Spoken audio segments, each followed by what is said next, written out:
వాళ్ళకి ఎరువుల రేట్లు పెరిగి రైతులు భారమైతా ఉంది, వాళ్ళ పెట్టుబడులు భారం కావద్దనే ఉద్దేశంతో రైతులందరికీ కూడా ఎరువులకి సబ్సిడీ అందిస్తా ఉన్నారు. ఒక్కొక్క రైతుకు అందించేటటువంటి ఎరువుల సబ్సిడీ ఒక్కొక్క ఎకరాకు 18,000 నుంచి 19,000 నుంచి 22-23,000 వరకు ఒక్కొక్క ఎకరాకు రైతులకు ఆదాయం అంటే మిగులుస్తా ఉన్నాడు నరేంద్ర మోదీ గారి ప్రభుత్వం. 6,000 రూపాయలు ప్రతి సంవత్సరం కిసాన్ నిధి కింద రైతులు ఎవరు అడక్క ముందే వారి అకౌంట్లో 4 నెలలకోసారి 2,000 ఖచ్చితంగా వాళ్ళ అకౌంట్లో వేస్తున్నటువంటి నాయకుడు నరేంద్ర మోదీ గారి ప్రభుత్వం అని చెప్పి తెలియజేస్తా ఉన్నారు. రైతన్నలారా, ఈ రాష్ట్ర ప్రభుత్వం చేస్తున్నటువంటి రైతన్నల పట్ల చూపుతున్న వివక్ష కానీ రైతులకు రైతు బంధు ఎన్నిక డబ్బులు లేవు మీకు, రైతులకు బోనస్ ఎన్నిక డబ్బులు లేవు మీకు, రైతు కూలీలకు 12,000 ఎన్నిక డబ్బులు లేవు మీకు, రైతుల పంట నష్టపరిహారం చెల్లించడానికి డబ్బులు లేవు మీకు. అంటే ఈ రోజు ఈ రాష్ట్రంలో ఉన్నటువంటి ప్రభుత్వం బీఆర్ఎస్ పార్టీ ఏదైతే గతంలో ఏ రకమైనటువంటి వ్యవహారం చేసిందో అదే పాటలో ఈరోజు కాంగ్రెస్ ప్రభుత్వం నడుస్తా ఉంది. అదే పాటలో ఈరోజు కాంగ్రెస్ పార్టీ రాష్ట్రాన్ని పాలిస్తా ఉంది.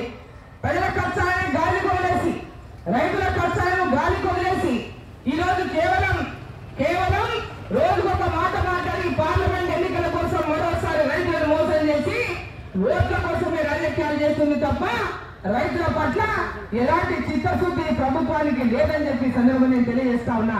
రాష్ట్ర రైతాంగాన్ని కోరుతా ఉన్నా, రైతాంగం సమస్యలు కానీ ప్రజల సమస్యలు కానీ ప్రభుత్వానికి పట్టలేదని చెప్పి సందర్భం తెలియజేస్తా ఉన్నా. మొన్నటి ఎన్నికల్లోనే ఘోరంగా మోసపోయిన కాంగ్రెస్ పార్టీ యొక్క వాగ్దానాలకు, వాళ్ళు ఇచ్చినటువంటి హామీలకు రైతాంగం అంతా కూడా పేర్కోవాల్సినటువంటి అవసరం ఉంది. ఈ దేశం కోసం, దేశ రైతుల కోసం, దేశ ప్రజల కోసం ఆహర్నిశలో పనిచేస్తున్న నాయకుడు నరేంద్ర మోదీ గారు. 500 రూపాయల బోనస్ ఎక్కడాన్ని ప్రశ్నిస్తా ఉంది. దానికి మీ జవాబేమి రేవంత్ రెడ్డి గారు అని నేను ప్రశ్నిస్తా ఉన్నా. పంట నష్టపోతే 20,000 రూపాయలు ఇస్తామన్నారు. పంట నష్ట పరిహారం కింద నష్టపోయినటువంటి రైతులకు ఎకరాకి 20,000 రూపాయలు చెల్లిస్తామన్నారు. మరి ఎకరా 20,000 రూపాయలు నష్టపరిహారం ఎక్కడా చెప్పి నేను ప్రశ్నిస్తా ఉన్నా.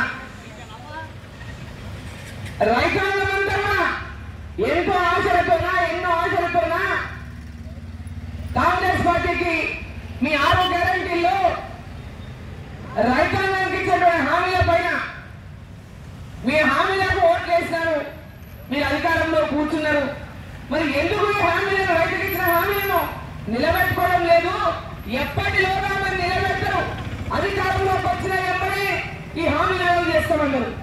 ఈ రాష్ట్రానికి అప్పుడున్న సంగతి మీకు ముందు తెలియదని ప్రశ్నిస్తా ఉన్నా.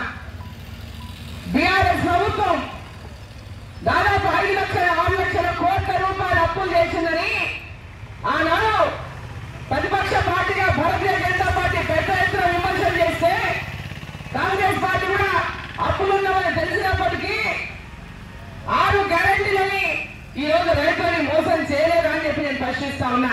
మీరు చేసింది మోసమా కాదా ఓసారి మీరు తెలియజెప్పాల్సినటువంటి అవసరం ఉందని చెప్పి నేను ప్రశ్నిస్తా ఉన్నా. ఇప్పటిదాకా రైతాంగానికి ఎందుకు మీరు రైతు బంధు చెల్లించలేకపోతా ఉన్నారు? ఎందుకు మీకు కౌలు రైతులకు రైతు బంధు ఇప్పటిదాకా అందియలేకపోతున్నారు? ఎందుకు మీరు 2 లక్షల రుణమాఫీ ఇప్పటిదాకా అందజేయలేదు? ఎందుకు రైతు కూలీలకు 12,000 రూపాయలు అందజేయలేదు? ఎందుకు రైతులకు పంటలు ఏదైతే ధాన్యానికి రైతులు అమ్ముకుంటున్న ధాన్యానికి 500 రూపాయల బోనస్ అని చెప్పి ఇప్పటిదాకా 500 రూపాయల బోనస్ ని ఎందుకు అందజేయలేదని చెప్పి మేము ప్రశ్నిస్తా ఉన్నాం. రైతులను నిండా ముంచినటువంటి ప్రభుత్వం, రైతులని పూర్తిగా మోసం చేసినటువంటి ప్రభుత్వం ఈ రోజు అధికారంలో ఉన్నటువంటి ఈరోజు ప్రజలని పార్లమెంట్ ఎన్నికలు ఉన్నాయి కదా అని లోపల హామీలు నిర్వహిస్తామన్నారు. అంటే ఒక 100 రోజులంటే పార్లమెంట్ ఎన్నికలు వస్తాయి, పార్లమెంట్ షెడ్యూల్ వస్తుంది, ఎన్నికల కోర్టు తప్పించుకోవచ్చని 100 రోజులని మళ్ళీ రైతులను నమ్మబలికిండ్రు. మరి ఈరోజు మిమ్మల్ని నమ్మి ఓట్లేసినటువంటి రైతాంగం నిండా ముంచినటువంటి ప్రభుత్వం ఈ కాంగ్రెస్ ప్రభుత్వం. నిండా రైతుల్ని మోసం చేసేటువంటి ప్రభుత్వం కాంగ్రెస్ ప్రభుత్వం. ఈరోజు మళ్ళీ అబద్ధాలు చెప్తా ఉన్నారు. అధికారంలోకి వచ్చిన తర్వాత పెద్ద ఎత్తున ఈ రాష్ట్రానికి అప్పులున్నాయి, లక్షల కోట్ల అప్పులున్నాయి. ఈ అప్పులన్నీ కూడా ఎట్లా వాళ్ళు పెద్ద ఎత్తున అప్పులు చేసుకోండి, రోజు అప్పులున్నాయి పత్రికల్లో రాపించి రైతాంగాన్ని మెంటల్ గా అంటే వాళ్ళ యొక్క ఆలోచించినటువంటి విధంగా ఈ యొక్క పథకాలని వస్తువులు రావు అనేటువంటి నిరాశను ఇవాళ కలిగిస్తా ఉంది రాష్ట్ర ప్రభుత్వం, రేవంత్ రెడ్డి గారి ప్రభుత్వం. రైతులకు 2 లక్షల రూపాయలు రుణమాఫీ చేస్తా ఉన్నారు.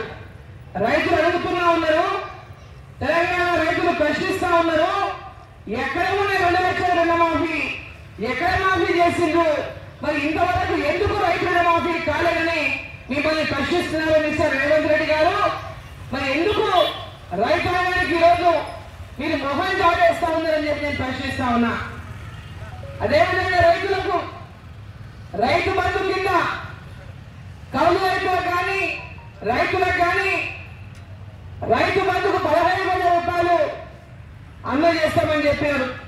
ఈరోజు రైతాంగం ప్రశ్నిస్తా ఉంది, కౌలు రైతులు ప్రశ్నిస్తా ఉన్నారు, ఎందుకు మీరు ఇంతవరకు హామీ నెరవేర్చలేదు, అధికారంలోకి వచ్చిన వెంబడే మరి నెరవేరుస్తామనేటటువంటి రైతు బంధు హామీని నేటి దాకా మీరు ఎందుకు నెరవేర్చలేదని చెప్పి రైతుల పక్షాన మేము ప్రశ్నిస్తా ఉన్నామని తెలియజేస్తా ఉన్నా. రైతుల పట్ల వాళ్ళు ఏదైతే పెద్ద ఎత్తున నిర్లక్ష్యాన్ని వివరిస్తా ఉన్నారో, నిర్లక్ష్యాన్ని చూపిస్తున్నారో, ఎన్నికల ముందు రైతులకు ఎన్ని కొత్త గొప్ప హామీలు ఇచ్చి ఈరోజు మోసం చేసిండ్రు. ఈ కరువు సమయంలో ఏ ఒక్క రైతును కూడా పట్టించుకోకుండా, ఏ ఒక్క రైతుని ఈరోజు ఇచ్చిన హామీ నెరవేర్చకుండా ప్రతి ఒక్క రైతును మోసం చేసినటువంటి కాంగ్రెస్ పార్టీ, ఈ రాష్ట్ర ముఖ్యమంత్రి రేవంత్ రెడ్డి ఎన్నికల ముందు ఇచ్చినటువంటి హామీలను ఈరోజు నెరవేర్చాలనేటటువంటి డిమాండ్ తో ఈరోజు రైతులందరూ పెద్ద ఎత్తున ఈ దీక్షలో పాల్గొంటున్నారు. కూలీలకు 12,000 రూపాయలు సంవత్సరానికి అందజేస్తామన్నారు. మరి ఇప్పటిదాకా ఏ ఒక్క రైతు కూలీకైనా 12,000 రూపాయలు అందజేసిందా? ఎందుకు మా రైతు కూలీలకు ఇప్పటిదాకా మీరు అందజేయలేదని రైతు కూలీలు ప్రశ్నిస్తా ఉన్నారు. రైతు కూలీల తరఫున భారతీయ జనతా పార్టీ ప్రశ్నిస్తా ఉంది, ఎందుకు మీరు ఇచ్చే హామీలు నిలబెట్టుకోకుండా రైతాంగాన్ని మోసం చేస్తున్నారని చెప్పి ఈ రాష్ట్ర ముఖ్యమంత్రి రేవంత్ రెడ్డి గారిని నేను ఈ వేదిక మీద అడుగుతా ఉన్నా. పెద్ద ఎత్తున రైతులకు పండించినటువంటి పంట మీద ప్రతి క్వింటాల్కి 500 రూపాయల బోనస్ ఇస్తామని ప్రకటించిండు. మరి ఏ ఒక్క రైతుకైనా మీరు 500 రూపాయల బోనస్ అందించిందా అని చెప్పి నేను ప్రశ్నిస్తా ఉన్నా. ఈ ప్రభుత్వాన్ని వెంబడే మేము డిమాండ్ చేస్తా ఉన్నాం, మీరు ఇచ్చినటువంటి హామీలన్నింటినీ వెంబడే నెరవేర్చాలి. మీరు ఇచ్చిన ఈ హామీలన్నీ కూడా వెంటనే రైతులకు నెరవేర్చే విధంగా హామీలు నిలబెట్టుకోవాలని చెప్పి డిమాండ్ చేస్తూ రైతాంగాన్ని వెంబడే ఆదుకోవాలి. పంటలకు నీళ్ళు వచ్చే విధంగా రిజర్వాయర్లలో ఖాళీ రిజర్వాయర్లకు కర్ణాటకతో మాట్లాడి కొంత నీళ్ళైనా తీసుకొచ్చి ప్రాంతాల్లో పశువులకు, గొర్రెలకు, మనుషులకు నీళ్లు లేనటువంటి దుస్థితి ఉన్నటువంటి సందర్భంగా వీటన్నిటిపైన ఈ రాష్ట్ర ప్రభుత్వం దృష్టి పెట్టి తెలంగాణ ప్రజల్ని ఈ యొక్క కరువు కోరల నుంచి కాపాడాలని చెప్పి ఈ సందర్భంగా మేము డిమాండ్ చేస్తూ మరి యొక్క రైతాంగం ప్రశ్నిస్తున్నటువంటి ప్రశ్నలను ఈ రాష్ట్ర ప్రభుత్వం వెంబడే